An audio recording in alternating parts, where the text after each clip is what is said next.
नमः सिद्धेभ्यः जय श्री ओम नमः सिद्धेभ्यः जय श्री ओम नमः सिद्धेभ्यः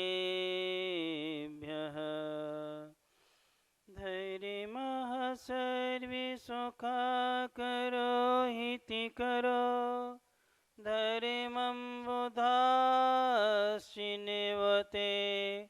धैर्यमेनैव समाप्यते शिवसुखं धैर्यमाय तस्मै नमः धैर्यमाय तस्मै नमः धैर्यमाय तस्मै नमः। अनंत अनंत शुद्ध परमेष्टि भगवंतों की जय। सिद्धि चक्र मंडल विधान की जय। परम पूज्य देवाधिदेव 1008 श्री पार्श्वनाथ भगवान की जय।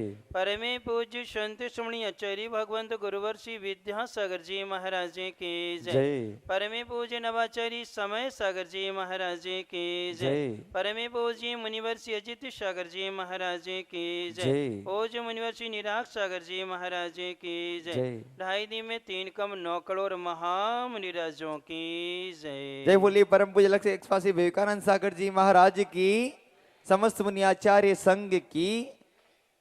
धर्मश्री बंधु, मार्ग 2 प्रकार का होता है। सबसे पहले तो मार्ग की परिभाषा जान लें। मार्ग कहते किसे हैं?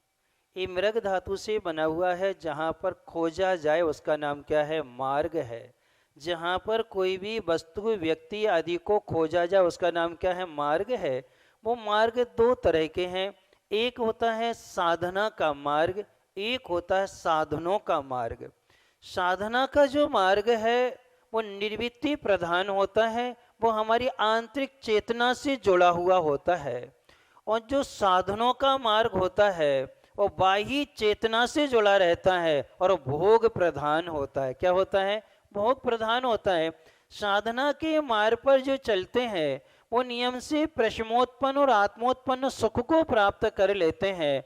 और जो साधनों के मार्ग पर चलते हैं उनके लिए इंद्रिय सुख मानसिक सुख मिलता तो है, लेकिन वह सुख नियम से दुख में क्या होता है? परिवर्तित होता है। और साधना के मार्ग में चलने वाले जो साधक होते हैं उनके लिए जो प्रशमोत्पन्न आत्मोत्पन्न सुख है वो तो शाश्वत हो ही जाएगा। कदाचित साधना करते करते कोई भी दुख मिलता है तो वह भी सुख में क्या होता है? परिवर्तित होता है। अब हम आपसे पूछें आपको कौन से मार्ग पर चलना है? साधना के मार्ग पर चलना है कि साधनों के मार्ग पर चलना है? क्योंकि साधनाओं के मार्ग में जितने भी साधन होते हैं उनसे हमें क्षणिक सुख तो मिलता है, लेकिन वह सुख निगम से दुख में क्या होता है? परिवर्तित होता है। और साधना के मार्ग पर चलने पर दुख तो होता है, लेकिन वो दुख किस में परिवर्तित हो जाता है? सुख में परिवर्तित होता है। अब आपको वर्तमान का सुख देखना है या भविष्य का दुख देखना है, या वर्तमान का दुख भविष्य का सुख? कौन सी चीज देखना है? कौन से मार्ग पर चलना है? बोलो। यदि हमें अपना भावी जीवन अच्छा बनाना है तो साधना का मार्ग सर्वोपरि मार्ग कहा गया है। और साधना जो हमारी है मात्र अष्टमूल गुण से प्रारंभ होती है। किससे होती है? अष्टमूल गुण से प्रारंभ होती है, जिसके आचार्य भगवंतों ने 3 भेद किए हुए हैं। एक तो होता है रहन सहन, एक होता है खान पान, एक होता है बोल चाल। अर्थात जो साधना के मार्ग पर चलता है और घर में भी रह रहा है तो रहने के लिए उसको सहन करना पड़ता है। क्या सहन करना है? अपने कर्म के उदय के फल को हमें क्या करना होता है? सहन करना होता है। तो इस प्रकार जब हम सहन करते हैं, हम अपने कर्मोदय की शिकायत किसी से नहीं करते हैं तो नियम से हमें सुख मिलता है। जब हम कर्मोदय की शिकायत अन्य लोगों से करते हैं तो हमारे तो अशुभ भाव है ही है, और जिससे हमने शिकायत की उसके भी क्या होंगे? अशुभ भाव होंगे। और वो जितने लोगों से कहेगा उन सबके भाव कैसे होते जाएंगे? अशुभ ही अशुभ होते चले जाएंगे। तो हमारे प्रति उन सबकी दुर्भावनाएं हमें क्या है? मिलेंगे। और जब हम अपने कर्मिक उदय को सहन कर लेंगे, किसी से शिकायत नहीं करेंगे, तो सबकी अपने प्रति क्या बनी रहती हैं, सद्भावनाएं बनी रहती हैं। ये साधक का एक लक्षण होता है कि जब वो किसी भी परिस्थिति में रहता है, अपने कर्म उदय को क्या कर लेता है, सहज ही सहन कर लेता है, वो कभी किसी से कहता नहीं है। और इसके बाद में दूसरा है बोलचाल। उसका बोलचाल जो भी होगा मधुर हित में तो प्रिय वचनों को ही क्या करेगा, बोलेगा। जब भी कोई परिस्थिति आएगी, हाथ जोड़ के निवेदन करेगा, कैसा मेरा कर्मी का उदय है, मैं तो आपके परिवार में सुख देने के लिए आया था या सुख देने के लिए आई थी, लेकिन क्या करूं, मैं बहुत कोशिश करती हूं लेकिन मैं दे नहीं पा रही, ये मेरी क्या है, स्वयं की कमी है। ऐसा बोल होता है उसका। और चाल ये होती है कि कभी वो किसी की अभिनय नहीं करता है, निरंतर विनम्रता के साथ में उसका क्या है, जीवन होता है, उसका आचरण हुआ करता है। इसलिए बोल चाल यदि व्यवस्थित है तो उस परिवार में कभी संक्लिष्टता नहीं होती है। घर में रहते हुए वो सदगति के क्या बन जाते हैं, पात्र बन जाते हैं, अपने पुण्य को सुरक्षित रख लेते हैं। फिर इसके बाद में होता है खान पान। उनका जितना भी खान पान होता है वो सात्विक हुआ करता है, अवक्ष भोजन का सेवन करते नहीं है।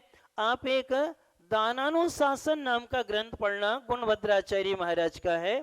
उसमें उन्होंने एक बहुत अच्छी बात लिखी है, जो श्राविका अपने परिवार को अवक्ष भोजन करने से बचा लेती है, उसको मुनि महाराज के आहार कराने बराबर पुण्य मिलता है। कितना पुण्य मिलता है?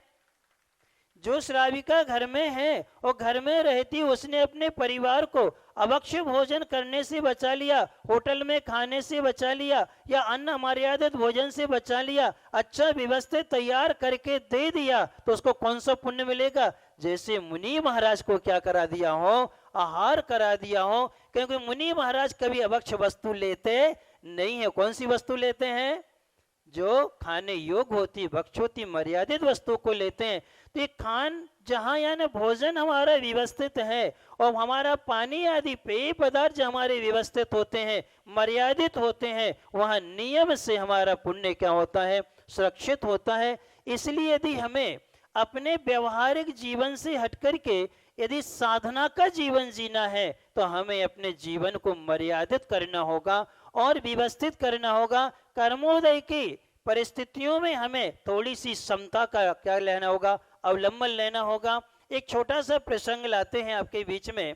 जब पद्मी पुराण में रामचंद्र जी के लिए राज्य की घोषणा हुई थी कि ये राज्य पद को क्या करेंगे, संभालेंगे, क्योंकि ज्येष्ठ पुत्र हैं और ज्येष्ठ पुत्र के नाते अनादि नीति है कि ज्येष्ठ पुत्र ही क्या बनता है, राजा बनता है। इसकी घोषणा हो गई, लेकिन कुछ मोह के कारण पक्षपात हो जाता है। किसके कारण?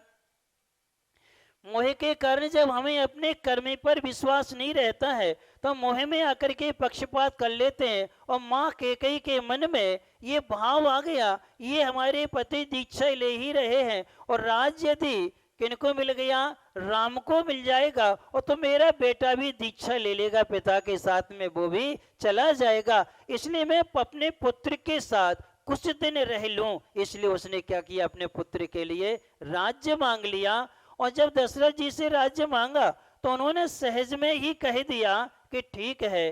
जबकि एक नीति मिलती है किसी भी श्रावक को और किसी भी साधक के लिए, कभी भी खुशी में वादा नहीं करना चाहिए, कभी भी खुशी में किसी को वचन नहीं देना चाहिए। दशरथ जी ने खुश होकर के वचन दे दिया था, उसने हम बाद में मांग लेंगे, अब उस समय मांग लिया। अब वो वचन उनको पूरा करना था। उन्होंने कह दिया ठीक है, भरत जी राजा बनेंगे।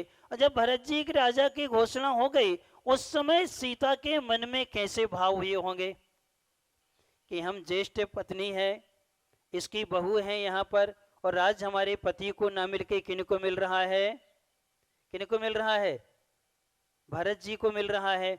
उस समय सीता जी ने ये समाचार अपने मायके जनक जी को क्यों नहीं भेजा कि पिताजी यहाँ आओ और हमारा निपटारा कराओ, हमारे साथ क्या हो रहा है, अन्याय हो रहा है बंटवारा में। ये शिकायत उन्होंने क्यों नहीं की सीता जी ने? फिर सीता जी ने स्वयं ज्येष्ठ बहू हो करके स्वयं निवेदन करने क्यों नहीं आई अपने ससुर के पास में कि आप ये क्या कर रहे हो, ये तो अन्याय है। ये सीता जी ने क्यों नहीं कहा? फिर उन्हें अपने पति को भी क्यों नहीं उस्काया?